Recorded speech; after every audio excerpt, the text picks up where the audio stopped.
Trust భవన్లో TTDP ముఖ్య నేతలతో ఏపీ సీఎం చంద్రబాబు సమావేశమయ్యారు. ఈ మేరకు గతంలో ఉన్న టీటీడీపీ కమిటీలను రద్దు చేశారు. తెలంగాణలో పార్టీ సభ్యత్వాలపై పూర్తి స్థాయిలో ఫోకస్ పెట్టాలని, పార్టీని గ్రౌండ్ లెవెల్ నుంచి బలోపేతం చేయాలని సూచించారు. అధిక స్థాయిలో సభ్యత్వాలు నమోదు చేయించిన నేతలకు పార్టీలో ప్రాధాన్యత ఉంటుందని తెలిపారు. అందరికీ నమస్కారాలు.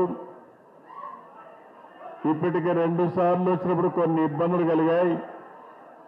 అందుకే ఈసారి వీలైనంత వరకు అందరితో కలవాలనే ఉద్దేశంతో ఒక పద్ధతి ప్రకారం ఆర్గనైజేషన్ ఎస్టాబ్లిష్ చేశాం.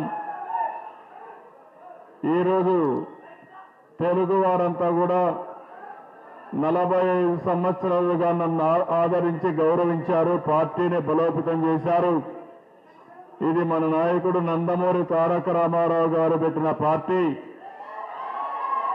తెలుగువారి చరిత్ర ఉన్నంత వరకు ఎప్పుడూ తెలుగుదేశం పార్టీ తెలుగువారి కోసం పనిచేస్తూనే ఉంటాం. అందుకే ఇటీవల కాలంలో ఆంధ్రప్రదేశ్లో అయితే ఒక హిస్టారికల్ విక్టరీ వచ్చింది.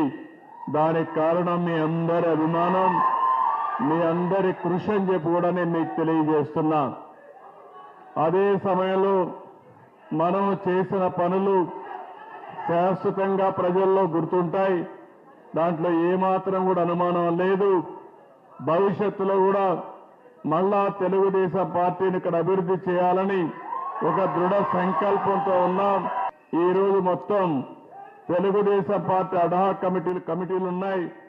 అన్ని కమిటీలు రద్దు చేసి కొత్తగా అడ్హాక్ కమిటీలు వేసి, అదే సమయంలో మెంబర్షిప్ కూడా ఆన్లైన్లో పెడతాం. అదే వారికి నేరుగా వచ్చి మిమ్మల్ని కలుస్తారు.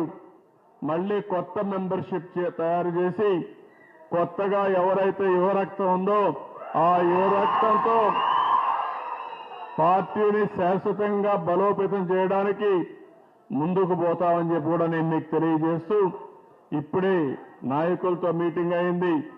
వాళ్ళు అవుతానే ముఖ్యమైన కార్యకర్తలు, పార్టీకి త్యాగం చేసినటువంటి మీరందరూ ఉన్నారు. ఇంకా కొన్ని లక్షల మంది గ్రామాల్లో ఉన్నారు. అందరి కోసం ఎప్పుడు నేను అందుబాటులో ఉంటా. అదే సమయంలో నాకు కూడా కొన్ని బాధ్యతలు ఉన్నాయి. ఒక పక్క ఇక్కడ పార్టీని బలోపేతం చేయాలి, ఇంకో పక్క ఓట్లు వేసిన